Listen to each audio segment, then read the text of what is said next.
नमस्कार दोस्तों, आपका स्वागत है हमारे चैनल में। तो दोस्तों, अभी हमारे यहाँ दीदी साध्वी सत्यप्रिया जी के श्रीमुख से ज्ञान गंगा बह रही है। तो चलिए दोस्तों, आप और हम मिलकर चलते हैं उस ज्ञान गंगा में गोते लगाने के लिए। तो चलिए दोस्तों, आप भी मेरे साथ कथा स्थल पर, जहाँ पर आनंद रस बरस रहा है। तो चलिए दोस्तों, चलते हैं।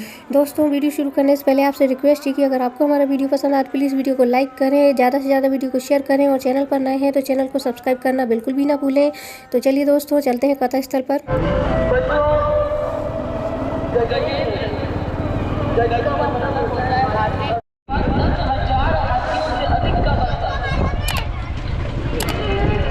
इतनी सारी उसकी पत्नियां, पुत्र, बहनें, बेटियां, हजारों का तो उसका परिवार था। त्रिकूट नामक पर्वत के तलहटी में गजेंद्र अपने परिवार के साथ रहा करता है।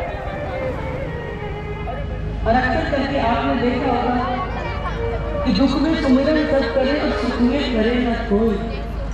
और जो दुख में सुमिरन करे, जो सुख में सुमिरन करे तो दुख काहे हो। अक्सर करके जो हमारे जीवन में विपत्ति आती है, दुख आते हैं, कष्ट आते हैं, विषम समय होता है, विषम परिस्थिति काल होते हैं, तब हम भगवान की शरण में जाते हैं। और जब सुख का समय होता है तो हम भगवान को विसार देते हैं।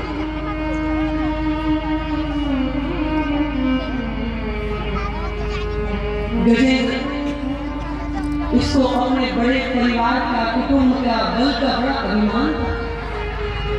भगवान का कभी नाम नहीं लिया, कभी गुणानुवाद नहीं किया, हर समय अपने अहंकार से अहंकारित रहता था। तो एक बार अपने पूरे परिवार परिकर के स्वजनों के साथ, सुहृदों के साथ में ये सरोवर में क्रीड़ा करने के लिए गया।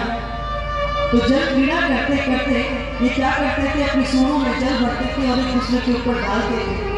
अपनी पूंछ से जल डालते, अपनी सूंडों में जल भर के डालते, तियोल कर रहे थे, अटकेलियां कर रहे थे। बहुत समय बीत गया क्लोर करते हुए, तभी एक जल के जंतु ने आकर के गजेंद्र के पैर को पकड़ लिया।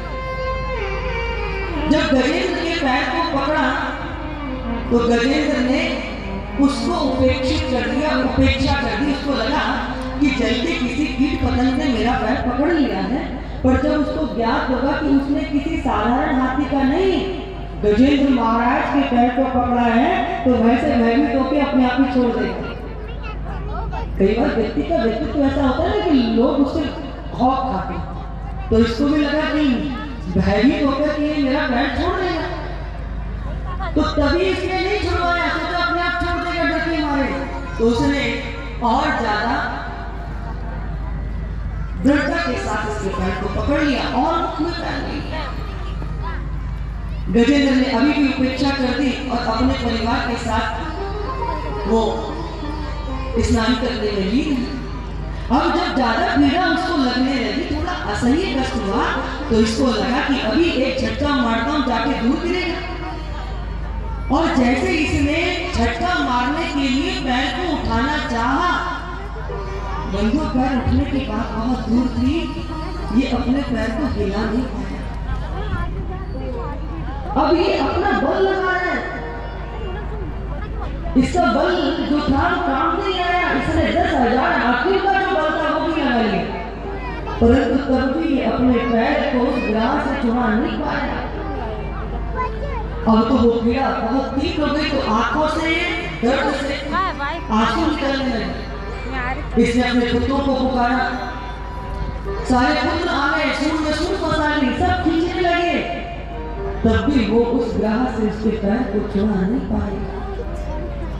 अब बेटियां भी लग गई, पुत्र वधुएं भी लग गई, पत्नियां भी लग गई, सूंड में सूंड फंसा करके सब खींच रहे हैं, जोर लगा के ऐसा, जोर लगा के ऐसा, परंतु ये तो परिकल का जोड़ है भैया। इतना तिल जैसा पैर भी गजेंद्र का ग्रहण छोड़ा नहीं। अब तो गजेंद्र प्राण संकट में बन गए हैं।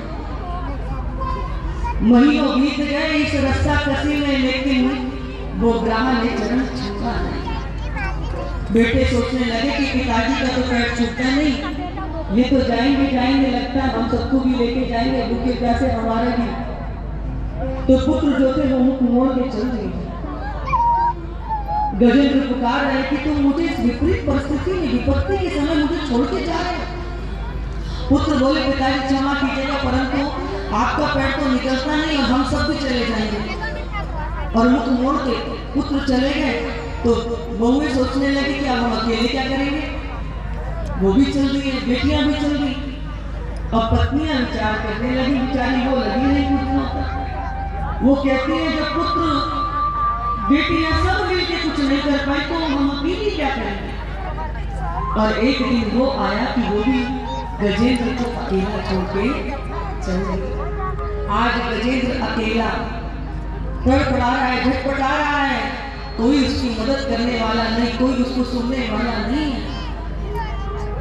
देखो बंधुओं, अपने बल का अहंकार था, वो बल आज किसी काम नहीं आया। पत्नियों पर, पुत्रों पर, अपने परिवार का अहंकार था, वो भी आज कुछ काम आया नहीं। व्यक्ति जब यात्रा में आता है ना तो अकेला आता है माँ के गर्भ से, और जब जाता है ना तो भी अकेला ही जाता है। ये तो यहाँ रहकर के संसार की माया में पता नहीं कौन सी हवा लग जाती है कि इंसानों की तरह धरती पे चलता ही हवा से ही बात करता है। मेरा नाम हो जाए, सारी दुनिया जान ले कि मैं भी कोई हूँ। ऐसे टीज के कपड़े हो कि मेरे कपड़ों की टीज ना खराब हो, एकदम बढ़िया कपड़े, नाम मेरा बड़ा हो, घर मेरा बड़ा हो, पहचान मेरी बड़ी हो। जब बच्चा जन्म लेता है तो अधिकतम कितना वजन होता है बच्चे में, बता? 2.5 किलो, 3 किलो, ज्यादा ही हाथ से कुछ, कोई हजारों में लाखों में एक बच्चा होता होगा जिसका वजन 4 किलो तक जाता है। ऐसे भी बालक होते हैं जो 4 किलो वजन, 4.5 किलो वजन तक के भी हुए, और कोई करोड़ों में, अधिकांश तो 2.5 किलो का वजन रहता है ना। जब हम पंच भौतिक तत्वों से पंच भौतिक तत्वों में विलय होते हैं ना, तो उस चिता की भस्म को भी तोल लीजिएगा, 2.5 किलो से ज्यादा नहीं होगी। नाम बड़ा अच्छा हो गया, सारी दुनिया जान ले कि मैं कौन हूं। शरीर की माया पूरी होती नहीं है कि स्वर्गीय लग जाता है, बस ले लो और नाम को धर लो। और जब भी हम जिस चीज के पीछे जितना भागते हैं वो चीज हमसे उतनी दूर होती है। मुझे दीदी माँ जी कहते हैं गांठ बांधनी के सूत्र के रूप में कि किसान जब खेत में हल चलाता है, खाद बीज पानी देता है ना, तो प्राप्ति केवल गेहूं की करने के लिए मेहनत करता है, भूसा तो अपने आप मिल जाता है। सत्कर्म कीजिए, ये जो प्रसिद्धि है ना, ये तो भूसे की तरह बरसती है। कर्म तो कृत्य तो सुंदर हो, कृत्य तो सुंदर, आपके कर्मों की सुगंध चारों ओर अपने आप फैल जाती है, उसको पाने के लिए प्रयास नहीं करना पड़ता। लेकिन अभी तो हम जो कुछ भी करते हैं वो नाम के लिए करते, बीमारी के लिए, इसीलिए हम प्रसन्नता नहीं प्राप्त कर पाते। हमारे सत्कर्म हमारी प्रसिद्धि अपने आप लिख देते हैं। आज गजेंद्र विपत्ति में कुछ काम नहीं आया, ना बल काम आया शरीर का, ना धन का बल काम आया, ना शरीर का बल काम आया, ना परिवार का बल काम आया, ना राजा का पद जो सत्ता बल था ना वो काम आया।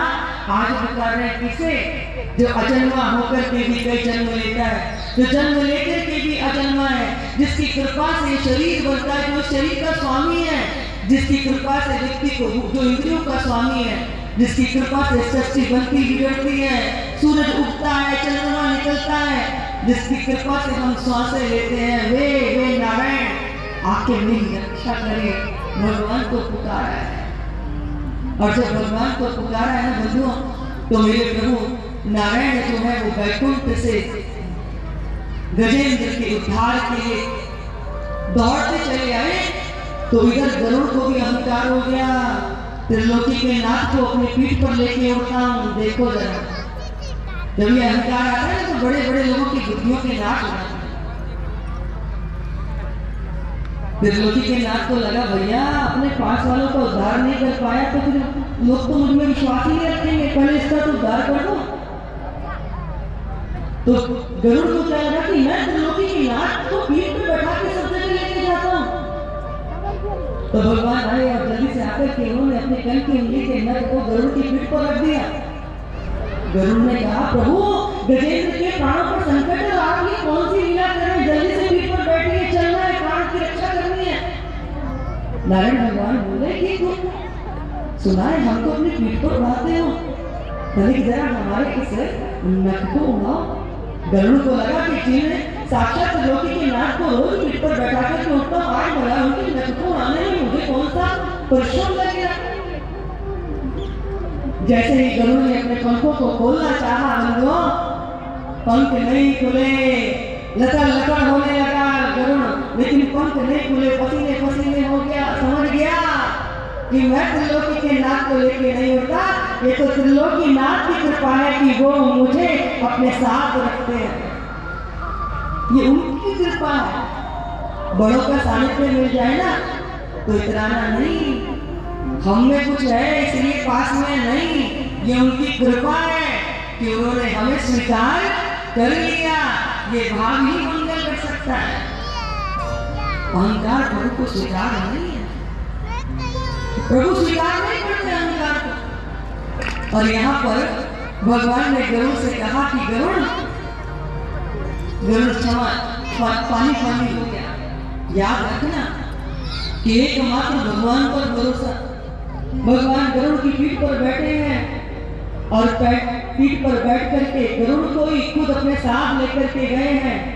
भगवान ने एक हाथ से गरुड़ की सूंड को पकड़ के बाहर निकाला है और दूसरे हाथ से सुदर्शन चक्र छोड़ करके ग्राह का उद्धार किया। बोले भक्त वत्सल भगवान की जय। कई बार मन में प्रश्न उत्पन्न होता है कि भगवान ने गजेंद्र का उद्धार किया कि ग्राह का उद्धार किया। बंधुओं, भगवान ने पहले ग्राह का उद्धार किया है। भगवान जिसे जीवन दे दे उस पर भी कृपा होती है, और जिसके प्राण स्वयं ले ले उस पर तो और कृपा की, उसे पहले ही अपना धाम दे दिया। भगवान किसी को मारते नहीं है, मेरे प्रभु तो सबको तारते हैं। आज भगवान ने ग्राह को भी तार दिया। इसलिए ये गजेंद्र मोक्ष की कथा हमको क्या दृष्टि देती है कि जीवन में कुछ भी प्राप्त कर लो, सब कुछ नारायण को अर्पित कर दो। ये आपका बल अभिमान नहीं, ये प्रभु की कृपा है, ये प्रभु की कृपा है।